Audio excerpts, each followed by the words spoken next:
Hello, welcome back. मैं doctor विनय आज आप लोगों के सामने एक नया टॉपिक लेकर आया हूं जिसका नाम है origin and evolution of organism. हम लोग जो है यहाँ पर समझेंगे कि ऑर्गेनिज्म का जो है वह ओरिजिन उत्पत्ति और साथ साथ में इवोल्यूशन किस प्रकार से हुआ है। तो जैसा कि माना जाता है कि अर्थ का ओरिजिन जो है वह 5.6 बिलियन ईयर एगो हुआ है। तो माना ऐसा जाता है कि उस टाइम जो है वह फ्री एटम्स पाए जाते थे, जैसे कि हाइड्रोजन, कार्बन और नाइट्रोजन। तो ये फ्री एटम्स जो है वह इनऑर्गेनिक मॉलिक्यूल्स में कन्वर्ट हो गए, जैसे कि हाइड्रोजन, मीथेन, हाइड्रोजन साइनाइड और वाटर। यह इनऑर्गेनिक मॉलिक्यूल्स जो है जैसे कि H2O, CH4 और HCN में जो है वह कन्वर्ट हो गए। अब यही इनऑर्गेनिक मॉलिक्यूल जो है पहले तो सिंपल ऑर्गेनिक मॉलिक्यूल में कन्वर्ट हुए और बाद में वही जो है सिंपल ऑर्गेनिक मॉलिक्यूल मिलकर के जो है कॉम्प्लेक्स ऑर्गेनिक मॉलिक्यूल में कन्वर्ट हो गए। तो इन ऑर्गेनिक मॉलिक्यूल्स जो है जो कि सिंपल ऑर्गेनिक मॉलिक्यूल में कन्वर्ट हो गए। सिंपल ऑर्गेनिक मॉलिक्यूल जो थे वह क्या थे, जैसे कि सिंपल शुगर हो गया, एमिनो एसिड हो गया, प्यूरिन्स हो गए, पिरामिडिन्स हो गए, ग्लिसरॉल हो गए। ये सारे क्या है, सिंपल ऑर्गेनिक मॉलिक्यूल हैं। और यही सारे सिंपल ऑर्गेनिक मॉलिक्यूल जो है वह कॉम्प्लेक्स ऑर्गेनिक मॉलिक्यूल में कन्वर्ट हो गए। कॉम्प्लेक्स मतलब जटिल ऑर्गेनिक मॉलिक्यूल में कन्वर्ट हो गए, जैसे कि पॉलीसेकेराइड, न्यूक्लिक एसिड का फॉर्मेशन हुआ यहाँ पर, और लिपिड्स, प्रोटीन का जो है वह फॉर्मेशन हुआ। अब ये जो है सिंपल ऑर्गेनिक मॉलिक्यूल जैसे कि प्रोटीन, पॉलीसेकेराइड, लिपिड, यह जो है किसमें कन्वर्ट हो गए, कोएसरवेट्स में या माइक्रोस्फीयर में। देखिए, कोएसरवेट और माइक्रोस्फीयर एक क्लस्टर होते हैं। क्लस्टर मतलब गुच्छे होते हैं ऑर्गेनिक कॉम्प्लेक्स ऑर्गेनिक मॉलिक्यूल के, जो कि किसके द्वारा कवर्ड रहते हैं या बाउंडेड रहते हैं, वह फैटी एसिड के द्वारा जो है वह बाउंडेड रहते हैं या फैटी एसिड मेम्ब्रेन के द्वारा बाउंडेड रहते हैं। और वह डिवाइड होते हैं, मतलब कि डिवीजन उनका जो है वह बडिंग के द्वारा होता है। बडिंग के द्वारा जो है वह अपना जो है डिवीजन करते हैं या रेप्लिकेट करते हैं। अब कोएसरवेट और माइक्रोस्फीयर जो है वह कन्वर्ट हुए प्री सेल, प्रोटोसेल, या इसी को हम लोग प्रोटोबायोन्ट भी कहते हैं। अब यह क्या होते हैं, न्यूक्लिक एसिड कंट्रोल्ड कोएसरवेट होते हैं। कहने का मतलब होते कोएसरवेट्स की ही तरह हैं।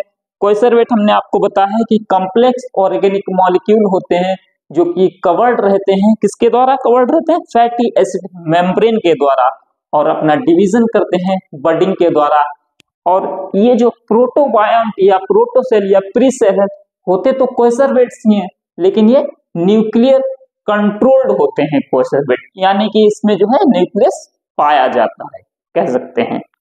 अब यह जो है प्रोटोसेल या प्रोटोबायोन्ट जो है वह 3800 जो है वह मिलियन ईयर एगो जो है इनका फॉर्मेशन हुआ था, या कह सकते हैं 3800 मिलियन ईयर एगो जो है इनका फॉर्मेशन हुआ था।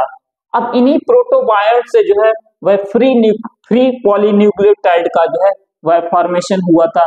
फ्री पॉलीन्यूक्लियोटाइड क्या है, एक सेल्फ रेप्लिकेटिंग न्यूक्लियोप्रोटीन होता है। सेल्फ रेप्लिकेटिंग न्यूक्लियोप्रोटीन होता है। फ्री पॉलीन्यूक्लियोटाइड का मतलब सेल्फ रेप्लिकेटिंग पॉलीन्यूक्लियोटाइड या न्यूक्लियोप्रोटीन, सेल्फ रेप्लिकेटिंग न्यूक्लियोप्रोटीन, यानी कि न्यूक्लियस होता है, प्रोटीन होता है जिसमें की कैपेसिटी होती है सेल्फ रेप्लिकेट होने की। अब यह जो है फ्री पॉलीन्यूक्लियोटाइड जो है फर्स्ट प्रिमिटिव सेल में जो है कन्वर्ट हुआ, और ये फर्स्ट प्रिमिटिव सेल क्या है, एक एनारोबिक प्रोकैरियोट थी, यानी कि जो है यह जो है ऑक्सीजन का यूज नहीं करने वाली एक प्रोकैरियोटिक सेल इसे कह सकते हैं। फर्स्ट प्रिमिटिव सेल को जो है एनारोबिक प्रोकैरियोट भी कहा जाता है, यानी कि ये जो है ऑक्सीजन का यूज नहीं करते थे। और इनऑर्गेनिक या कह सकते हैं इनको जो है कीमो ऑटोट्रोपिक भी कहा जाता है, कीमो हेट्रोट्रोपिक कहा जाता है। कीमो हेट्रोट्रोपिक कहा जाता है, यह जो है क्या करते थे कि केमिकल की मदद से जो है अपना जो है वह भोजन जो है वह कंप्लीट करते थे या फूड जो है अपना बनाते थे। अब फर्स्ट प्रिमिटिव सेल जो है वह कीमो ऑटोट्रोपिक सेल में कन्वर्ट हुआ। कीमो ऑटोट्रोपिक सेल क्या है? यह एनारोबिक प्रोकैरियोट कीमो ऑटोट्रोप है, यह भी एनारोबिक है और फर्स्ट प्रिमिटिव सेल्स बनी थी वह भी एनारोबिक थी। अब जैसे कि कीमो ऑटोट्रोपिक सेल में जैसे कि क्या आ जाएगा, आयरन बैक्टीरिया आ जाएगा और यह जो है क्या करते थे, सनलाइट की मदद से जो है अपना फूड जो है वह प्रिपेयर करते थे। अब यह जो है कीमो ऑटोट्रोपिक सेल जो है वह फोटो ऑटोट्रोपिक सेल में जो है वह कन्वर्ट हो गई। फोटो ऑटोट्रोपिक सेल क्या थी? वह भी anaerobic prokaryote photoautotrophic cell का पहले फॉर्मेशन हुआ। Anaerobic prokaryotic photoautotrophic cell का जो है फॉर्मेशन हुआ। अब इनका फॉर्मेशन हुआ किस वजह से? क्योंकि यहाँ पर जो है इनऑर्गेनिक कंपाउंड की जो है कीमो ऑटोट्रोपिक सेल की वजह से जो है डिफिशियंसी हुई, क्योंकि इनका जो है ये इनऑर्गेनिक कंपाउंड का जो है बहुत ज्यादा यूज कर रहे थे। इस वजह से इनऑर्गेनिक कंपाउंड का जो है डिफिशियंसी होने की वजह से फोटो ऑटोट्रोपिक सेल का जो है वह फॉर्मेशन हुआ और यह जो है सनलाइट की मदद से जो है यह भी अपना फूड को जो है वह प्रिपेयर करते थे। अब फोटो ऑटोट्रोपिक सेल जो है वह एनऑक्सीजेनिक में जो है कन्वर्ट हो गई। अब एनऑक्सीजेनिक जो है इनका फॉर्मेशन जो है वह माना ऐसा जाता है कि 3300 से लेकर के यानी कि 3300 से 3500 मिलियन ईयर एगो इनका जो है फॉर्मेशन माना जाता है।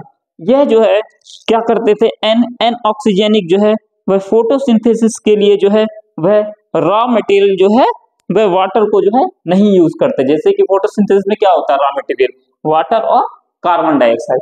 यह जो है एनऑक्सीजेनिक जो है वह वाटर का जो है यूज नहीं करते थे as a raw material in photosynthesis में। अब एनऑक्सीजेनिक से जो है ऑक्सीजेनिक सेल का जो है फॉर्मेशन हुआ, जो कि वाटर का यूज करते थे फोटोसिंथेसिस में और इवॉल्व क्या करते थे, ऑक्सीजन इवॉल्व करते थे। अब ऑक्सीजन इवॉल्व करते थे, इन्हीं से जो है वह यूकैरियोटिक ऑर्गेनिज्म का फॉर्मेशन हुआ।